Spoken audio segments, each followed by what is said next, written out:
Warahmatullahi wabarakatuh. Bersama harapan kita untuk dibukakan pintu hati kita dalam memahami ayat Allah, marilah kita awali kaji kita dengan membaca basmalah Bismillahirrahmanirrahim. Silakan dibuka halaman 118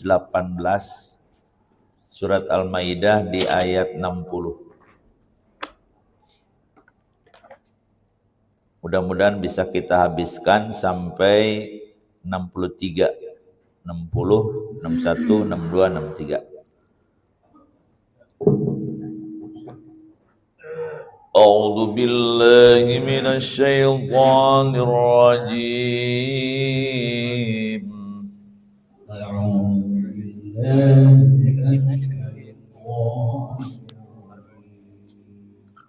Bismillahirrahmanirrahim.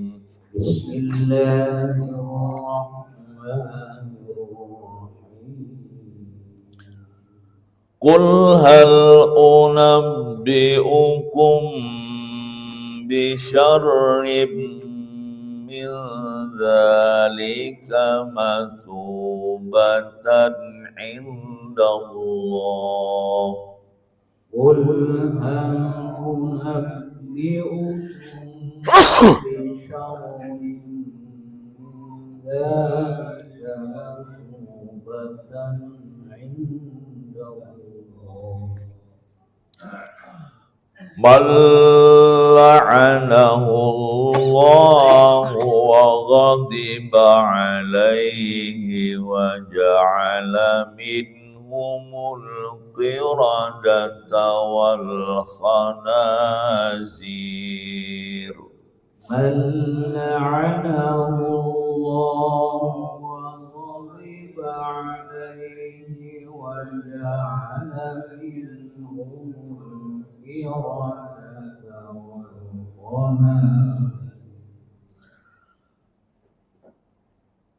minhumul qiradata wal khanazira wa 'abadat taghut.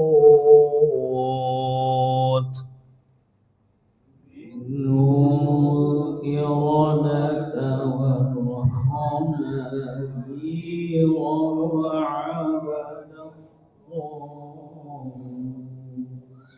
Ulaika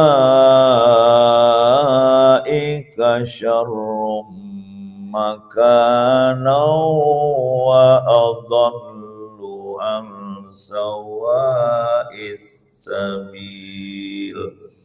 Ulaika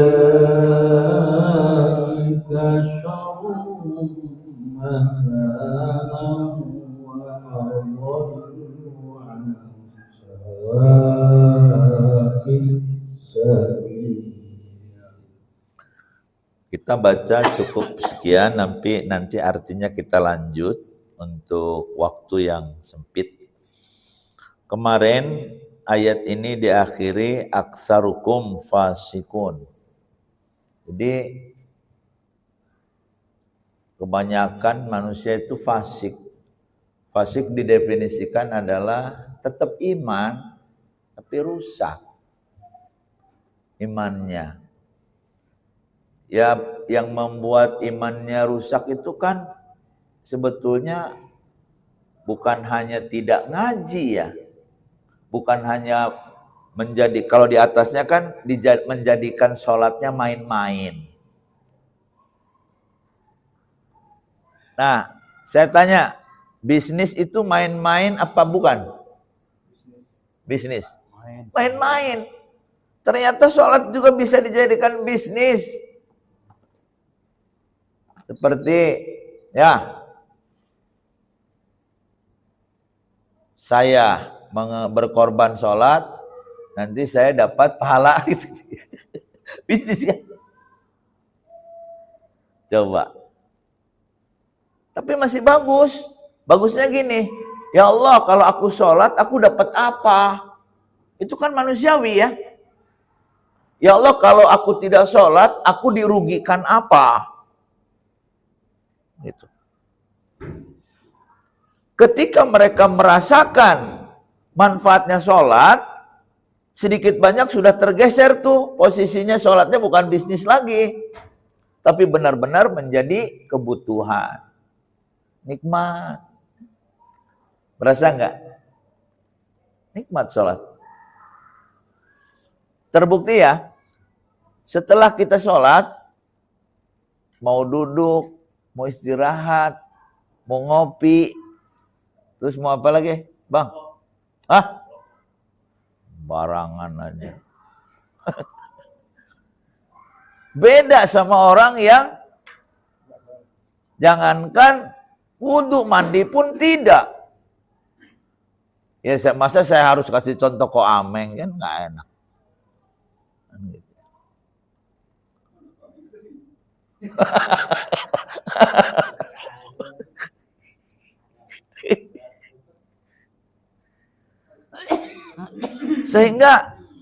sehingga bagi orang yang nggak sholat gitu ya, orang bedanya sama komeng apa? Sama komeng bedanya apa, Bang? Ya bukan rambutnya doang, sama kan, nggak ada beda. Terus ya beda lah KTP-nya. Emang malaikat KTP? Enggak. Ini ternyata sedikit saja posisi sholat kita permainkan ataupun dijadikan ya la ittakhudhuha huzuwa wa la'iba, dijadikan ejekan sama dijadikan mainan. Kan ada sholat yang dijadikan ejekan tuh. Sok, lu mau banyak duit, gampang.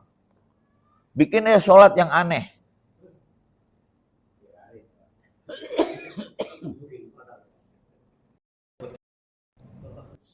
Ataupun Allahu Akbar. La ilaha illallah. La ilaha, Allahu Akbar. La ilaha. Dipoto di itu. Di apa namanya? Di syuting, dimasukin ke itu. Viral, nah. Banyak duitnya. Wa makana sholatu minal bait illa muka wa tasliyah. Muka wa tasliyah, bertepuk tangan dan bersiul. Ya, itu kok Allah bisa menggambarkan muka wa tasliyah? Ternyata memang kita juga bisa jadi ya. Jangan-jangan sholat kita mirip tarian Aceh lagi. Dianggapnya gitu ya, bukan miripnya, dianggapnya gitu.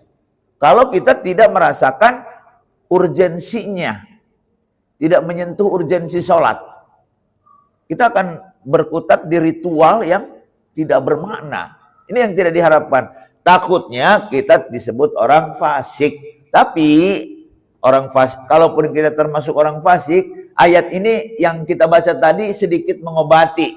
Ternyata apa mengobatinya? Ada yang lebih buruk dari orang fasik. Yang ini. Katakanlah Muhammad, apakah akan aku beritakan kepadamu tentang orang yang lebih buruk pembalasannya dari orang yang fasik di sisi Allah? Siapa mereka? Yaitu orang yang dilaknat dan dimurkai Allah. Di antara mereka ada yang dijadikan kera dan babi. Berarti ada yang lebih buruk daripada orang yang mempermainkan sholat. Orang kan kalau mempermainkan sholat masih mending ya, karena dia sholat, tapi dianggapnya main-main, dianggapnya canda. Masih mending kan dibanding dengan orang yang tidak sholat. Orang yang tidak sholat digambarkan oleh Allah Subhanahu wa Ta'ala, mereka lebih buruk daripada orang yang fasik. Bagaimana mereka? Mereka mendapat laknat dari Allah dan digambarkan oleh Allah seperti apa yang pernah terjadi pada orang-orang Yahudi. Mereka berubah menjadi kera dan babi. Sekarang secara fisik mungkin tidak akan pernah berubah. Contohnya, Bang, lu tiba-tiba lo ya Tiba-tiba gini, loncat-loncat, terus garuk-garuk gitu. Itu contohnya, contoh doang. Coba mau dicontohin di sini. Enggak.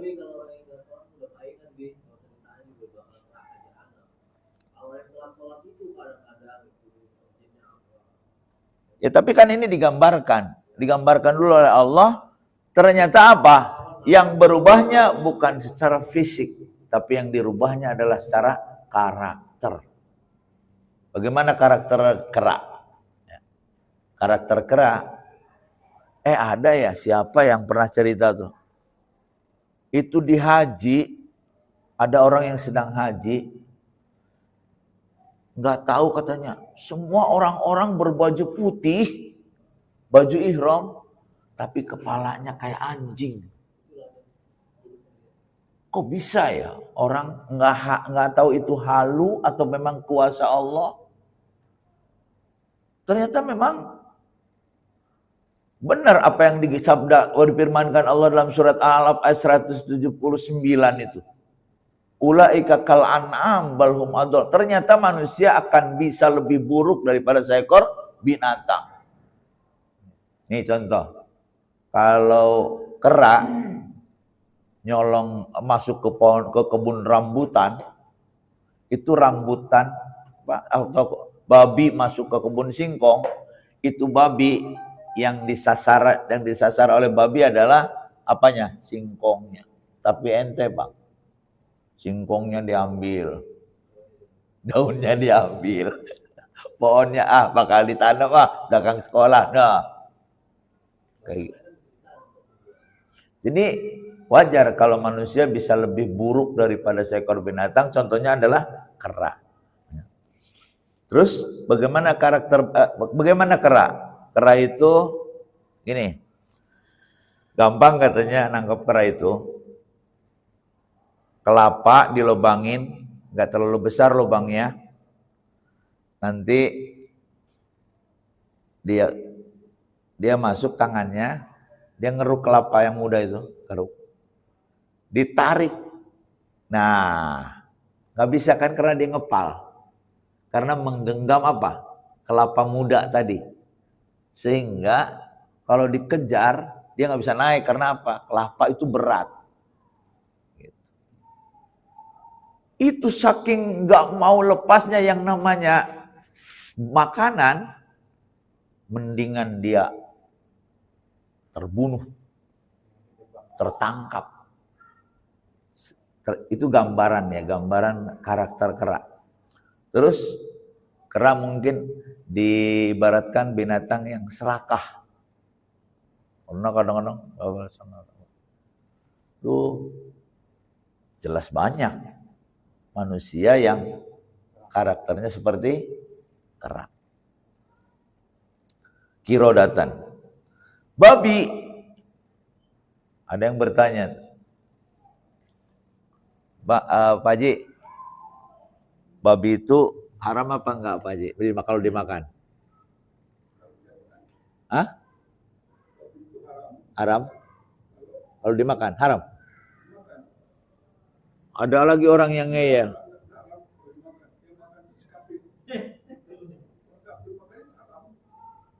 Oh ya, kalau kita haram ya? Kalau pertanyaan kedua, babi itu yang mana ya?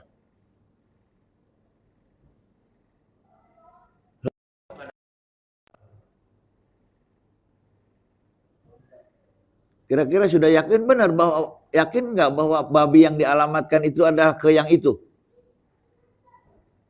Jangan-jangan bukan yang itu. Tolong jawab, Tat. Jawabannya gimana?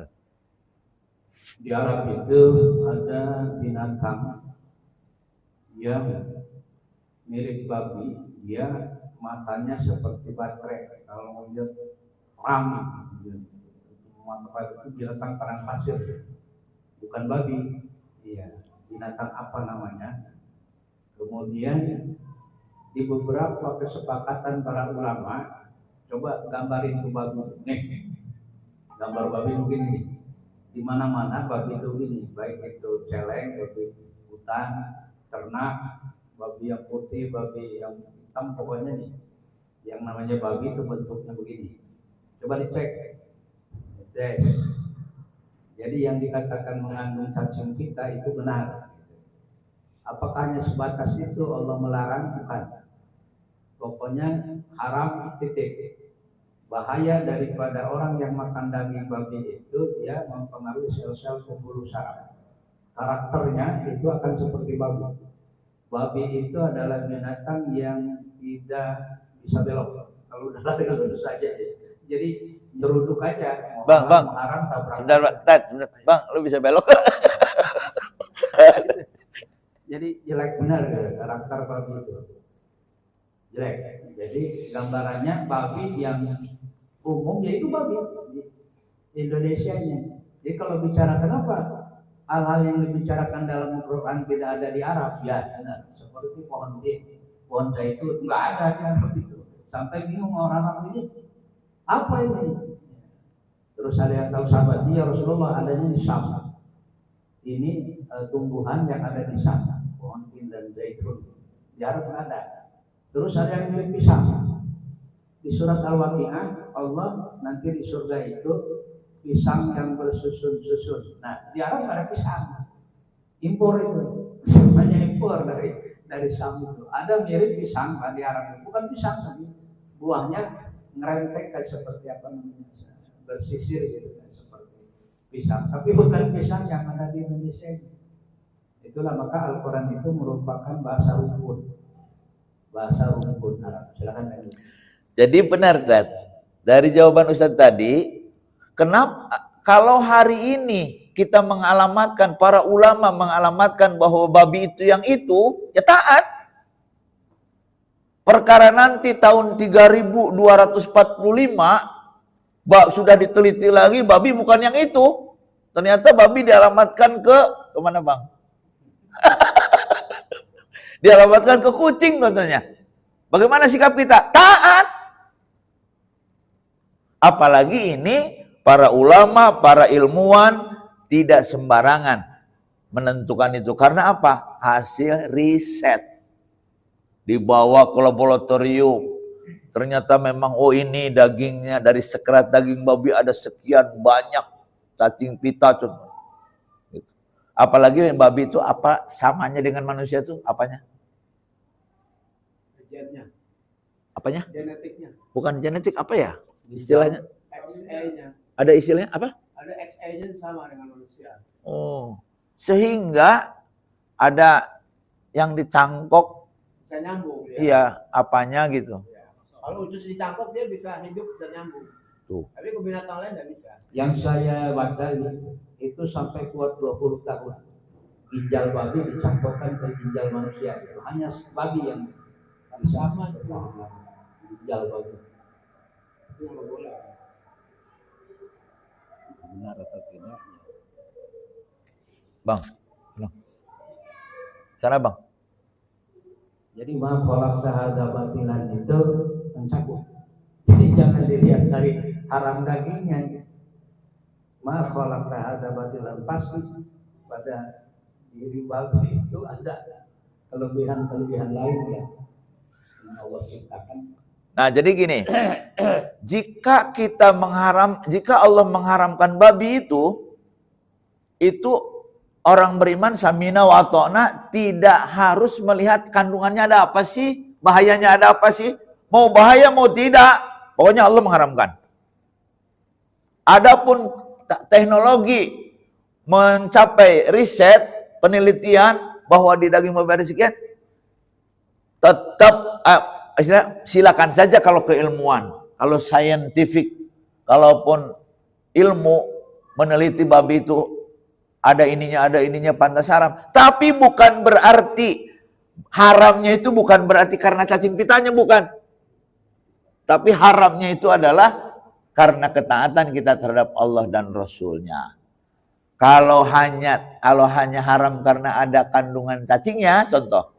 Sehingga daging babi bisa saja dipanaskan sekian derajat sehingga cacingnya mati. Apakah lantas daging babi jadi halal? Tidak. Tuh diantara. Kayak gini, sholat gitu.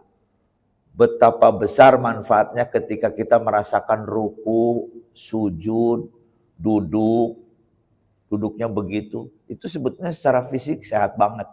Tapi kita sholat bukan berarti untuk itu. Adapun penelitian itu boleh-boleh saja. Itu sifatnya gitu ya. Jadi Kembali ke sholat. Kalau sholat itu kita sholat kita karena takut azab tuh gimana? Karena kita takut. Tentu Allah juga menggambarkan siksa neraka, ya kan? Supaya kita takut kan? Tentu Allah juga menggambarkan indahnya surga supaya kita ingin kan? Jadi ingin surga dan takut neraka tentu tidak salah Pak Haji, tidak salah.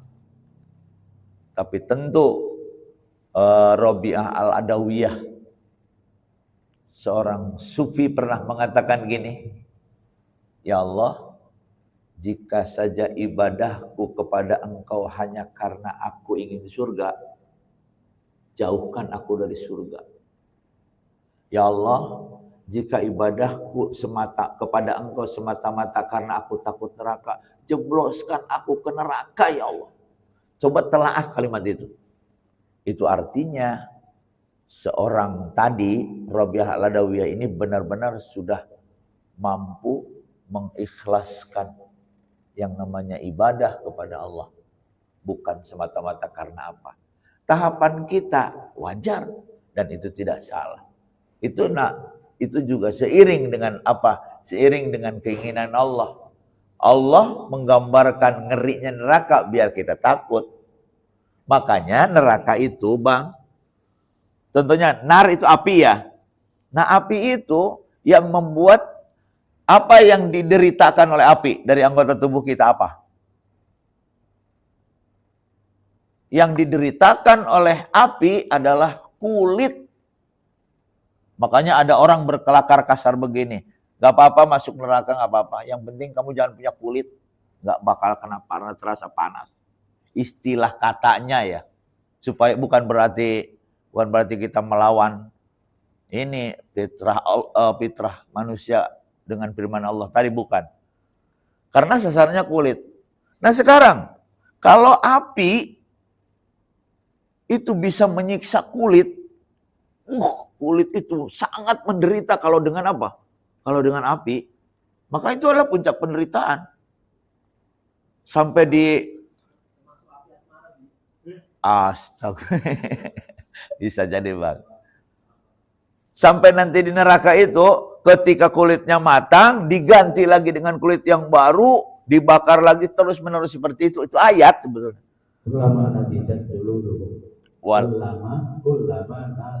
Kullama nadijat juluduhum juludan ghairah badalnahu juludan ghairah. Aku ganti lagi dengan kulit yang baru. Ya Allah, ngerinya kayak apa? Sakitnya kayak apa? Enggak usah neraka, naroko aja. Api naroko panasnya kayak apa? Ya, artinya gini. Oh, menggambarkan api. Pasti orang planet ini takut sama api. Ya kan? Belum tentu di planet mana. Allah bicara surga. Tentu yang dibicarakannya adalah bidadari, sungai mengalir, sungai madu, bantal berserakan. Mereka duduk saling berhadapan. Apapun yang diinginkan, mereka dapat. Makannya saja sama daging burung. Sekarang daging burung itu setelah diteliti, daging yang paling enak dibanding daging manapun. Itu artinya Allah sedang mengiming-iming manusia yang sukanya itu. Gitu. Yang kita kenal, sekarang laki-laki mana yang tidak tertarik bidadari? Ini kali. Ya. Tapi nah makanya nanti kita jangan ajak dunia ini ke alam sana. Contoh, ente Bang bertanya gini, Tat, nanti di sana bidadarinya Kalau banyak, emangnya aneh kuat nanti ngadepinnya? Jangan nanya gitu. Nanti bidadarinya kalau udah ini kita mandi apa enggak? Jangan nanya gitu. Ini hanya sebuah gambaran kebahagiaan. Bisa jadi lebih dari itu. Indahnya. Jadi hukum itu cuma berlaku di dunia. Ya. Sana udah nggak ada hukum. Sana tidak ada. Di sana mah sudah Bebas dari merupakan, kan diterangkan di sini juga apa yang mereka inginkan. Di sana adalah alam yang tidak terkena sebab akibat. Alam yang terbebas dari ruang dan waktu. Contoh, kita mau makan aja, kita harus nanam padi dulu. Kalau nggak ada yang jualan, tanam dong. Sudah jadi padi, harus ditumbuk. Sudah jadi beras, harus dimasak. Sudah dimasak, harus didinginkan. Sudah didinginkan, itu nasi nggak jalan ke mulut sendiri. Tapi harus disendok. Berapa ribu proses. Tapi di surga, apa yang diinginkan, apa yang terbersit, itu kata Al-Quran tuh, langsung kita dapatkan. Itu bedanya. Makanya jangan alam ini diajak ke alam surga ini diajak ke alam dunia. Nanti kalau diajak ke alam dunia gini, ibu-ibu nanya, Ustaz, kalau suamiku dapat bidadari banyak nanti aku cemburu. Enggak ada. Kayak gitu ya. Kayaknya enggak ada lah. Pokoknya sesuatu yang tidak enak ada di sana. Baik. Sedikit kesimpulan dari ibadah. Di ibadah. Menurut Syekhul Islam Ibnu Taimiyah, jangan seperti anak sekolah baru kelas TK. Kelas TK itu atau SD lah ya. Ibu guru menjanjikan anak-anak kalau hafal ya nanti dapat hadiah. Kalau tidak hafal nanti dihukum, disetrap. Si anak ini takut kalau tidak hafal saya disetrap, tapi berusaha dia ingin mendapatkan hadiah dari yang dijanjikan oleh ibu ini. Jangan seperti itu ibadah itu. Jadi kebutuhan. Ibadah itu kebutuhan, bahwa hak kita ini sebagai hamba ini untuk mengabdi, beribadah, menyembah kepada Allah semata. Jadi kelasnya harus sudah mahasiswa, sudah kuliah. Orang kuliah itu siapa yang memaksa?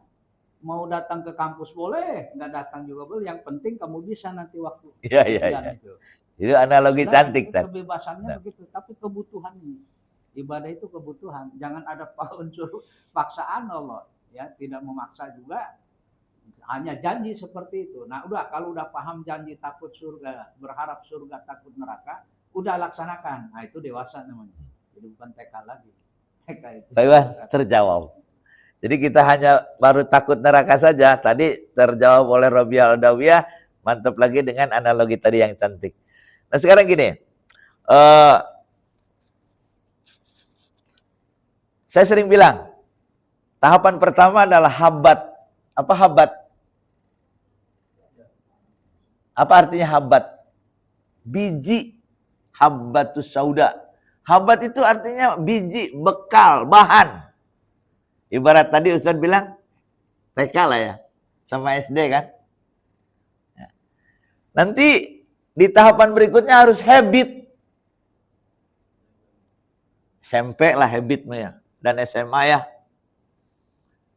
Jadi ente habit dibiasakan ya. Kan meningkat kan? Tadinya habat bahan. Terus habit. Nanti akan kalau sudah di universitas sudah kuliah, mereka sudah bukan habit lagi. Bukan membiasakan sholat lagi, sudah haibat. Habat, habit, haibat. Hebat sudah tadi kelasnya adalah ya Allah, aku butuh. Sampai pernyataan seorang ahli ilmu begini. Kita ini bukan sedang ngoyok mengikuti aturan tertulis. sehingga terpaksa, tersiksa, kejedut-jedut, bukan? Kayak gerbong. Nggak tahu tujuannya, yang penting laksanakan. Bukan gitu. Tapi kita ini tapi aturan tertulis itu adalah sebagai pelengkap perjalanan fitrah manusia. Pelengkap ya. Ini maaf, jangan-jangan kalau tidak ada pelanggaran, ayat nggak turun. Ini simulasi aja. Supaya kita tidak menganggap bahwa kita sedang ngoyo, sedang dipaksa Allah, sedang disiksa oleh Allah untuk mengikuti aturan. Padahal Mas Dodo sebetulnya mau nikah lagi sebetulnya. Tapi kok enggak gitu. Karena gini, enggak. Sebetulnya fitrah manusia. Terbukti ayat itu turun dengan reasonnya, dengan alasannya. Dengan kejadiannya kan. Dengan kejadian. Sampai ada orang, sampai si ulama tadi bersimulasi begini. Jangan-jangan kita pun akan sholat walaupun tidak ada perintah sholat. Jangan-jangan kita pun akan puasa walaupun tidak ada turun perintah puasa. Ya. Itulah cara memandang satu perintah bagi orang-orang yang sudah di kelas S3, setelah kelas doktoral gitu. Bukan kayak tadi TK ya.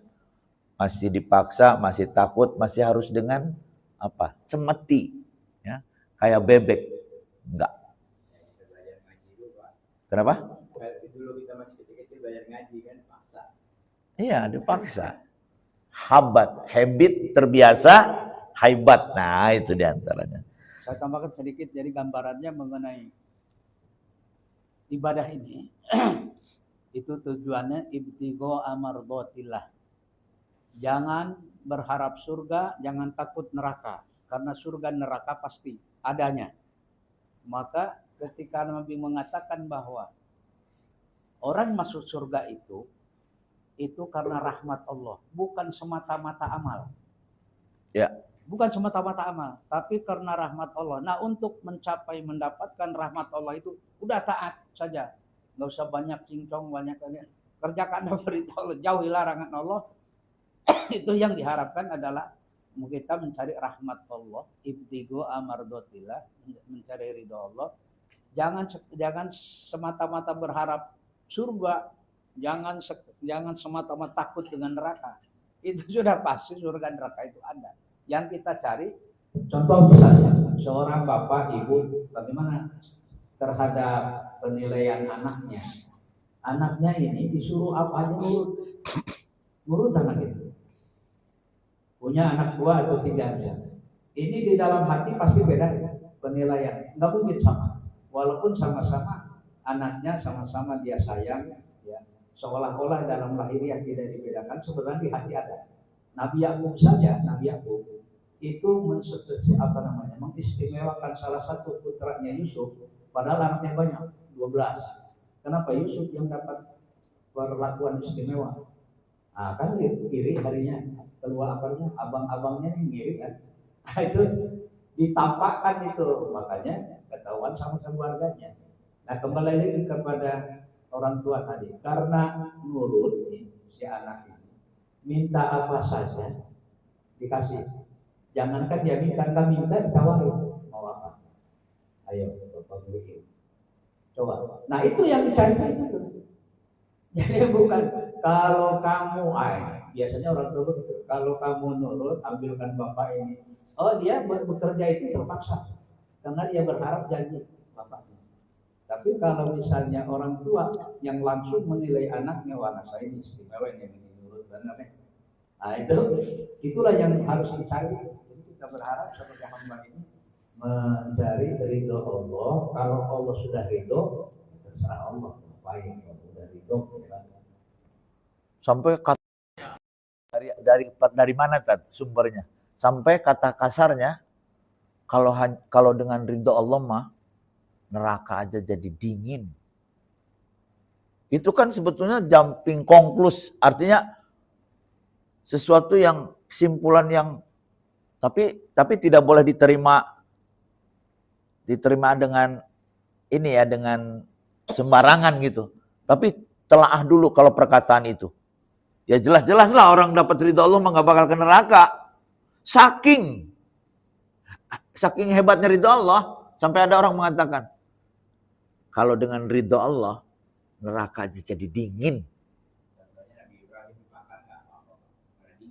Itu contohnya. Di dunia aja bisa begitu. Di dunia itu bisa begitu, apalagi nanti di akhirat. Yang dimana di akhirat ini sudah seluruhnya aku ambil alih sistem kekuasaan. Maliki Yaumiddin itu artinya.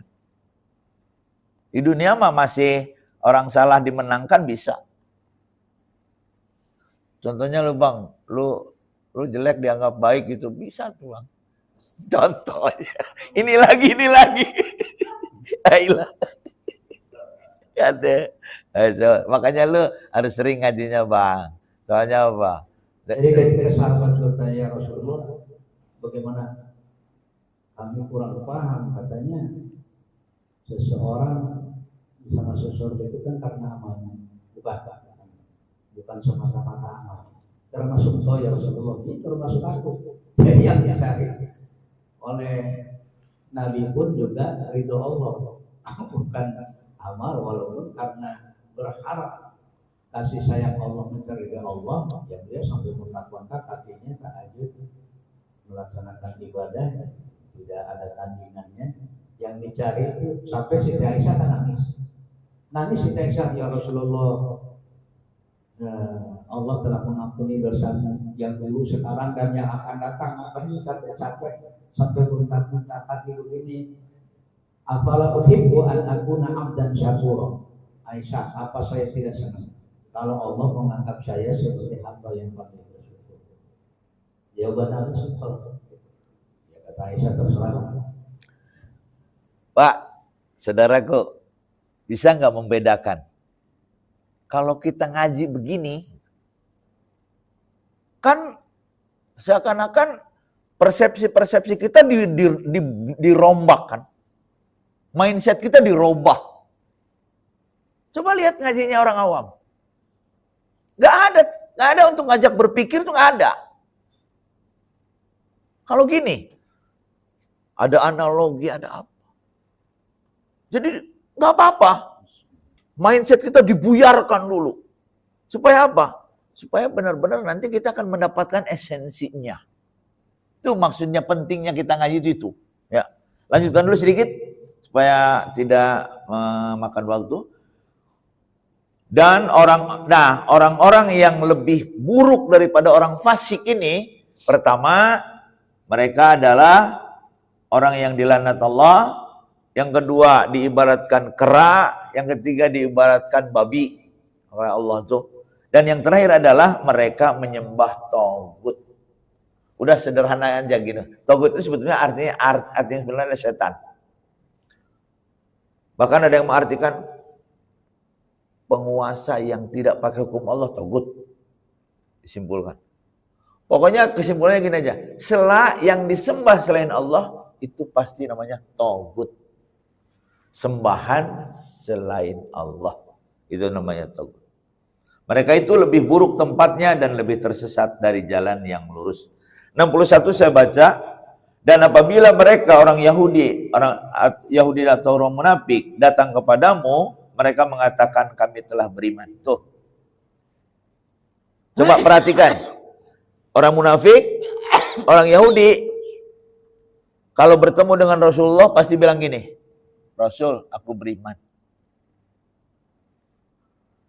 Sama nggak kira-kira karakternya dengan orang yang begini? Kalau lagi di dalam masjid, lu bang,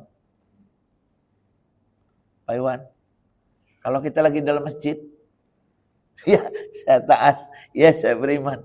Tapi kalau di luar masjid, bodoh amat. Sama nggak kira-kira? Kalau di sini sih digambarkan orang munafik, orang Yahudi. Saya pikir ayat itu tidak pernah akan menyasar kepada orang lain. Semuanya juga ayat yang kita baca, yang menjadi objek penderitanya adalah kita sendiri. Ini kan jelas-jelas kan? Tuh, dan apabila mereka Yahudi atau munafik, saya kan bukan Yahudi. Bisa bilang gitu kan? Saya kan bukan munafik. Tuh kan? Tapi ternyata ketika diterangkan, mereka bertemu dengan Rasul beriman, tapi di luar tapi ketika tidak bertemu dengan Rasulullah, mereka biasa saja. Itu juga sebetulnya karakternya ada di kita. Bahkan di saya sendiri yang banyak ngomong ini. Bisa aja, Nan. Jangan gitu. Kita mah ya memang beginilah manusia. Tapi mudah-mudahan kan dengan ngaji ini lebih baik. Gimana?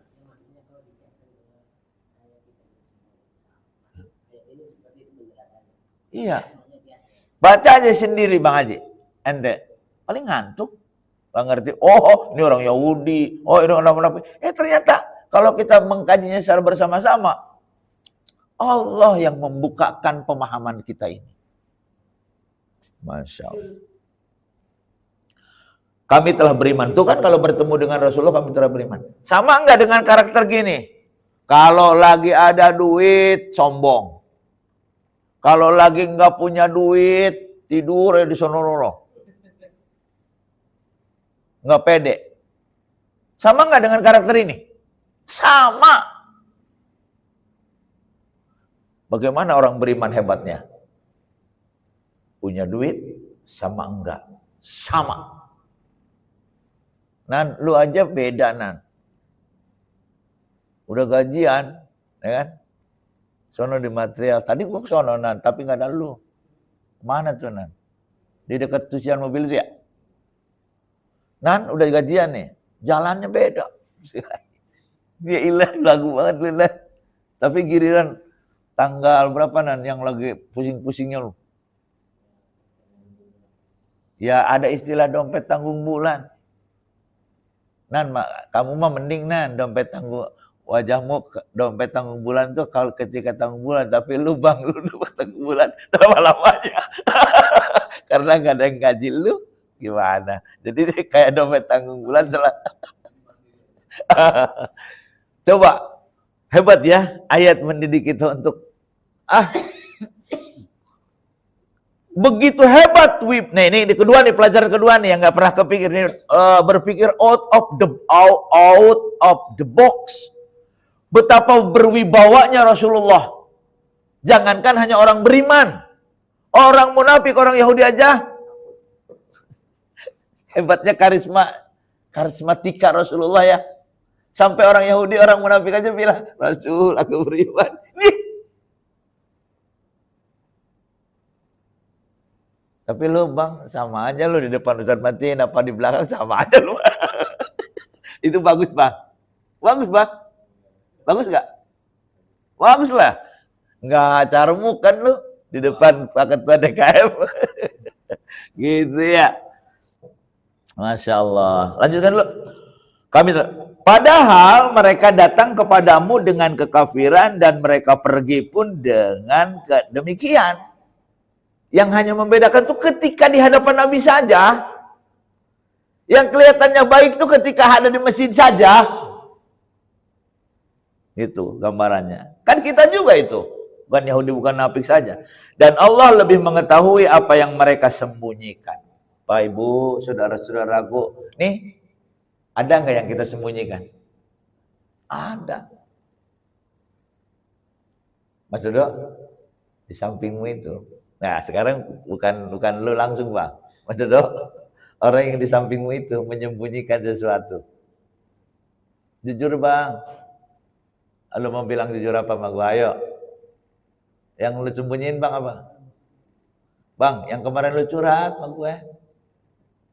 Lu cinta sama siapa, Bang? Gila. Lu. Masya Allah. Jadi, Masya Allah. Sampai hari ini ya, sampai saat ini nih, sebuah anugerah hebat.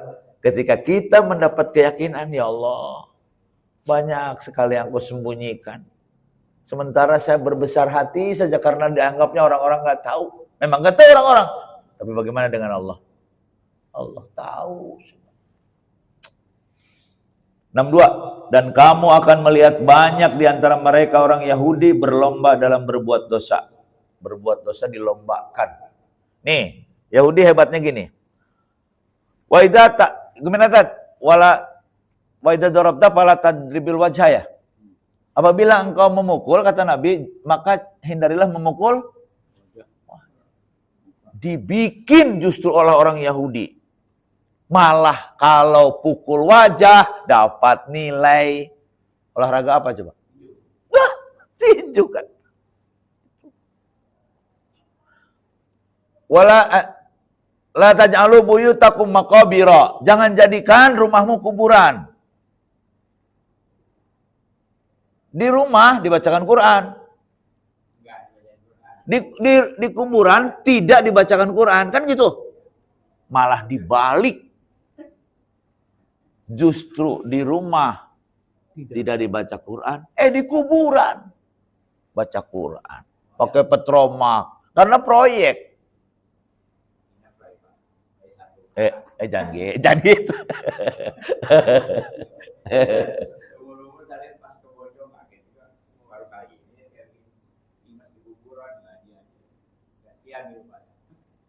Nawiru buyutakum shalah wa tilawatil Quran. Yang disuruh itu di rumah, ya. malah dibalik. Itulah karakter orang-orang Yahudi walaupun KTP-nya Islam, walaupun pecinya putih. Lupa saya lagi pakai putih. Aywan, maaf ya. Tutup dengan doa kafaratul majlis. Subhanakallahumma bihamdika asyhadu an la ilaha illa anta astaghfiruka wa atubu ilaik. Assalamualaikum warahmatullahi wabarakatuh.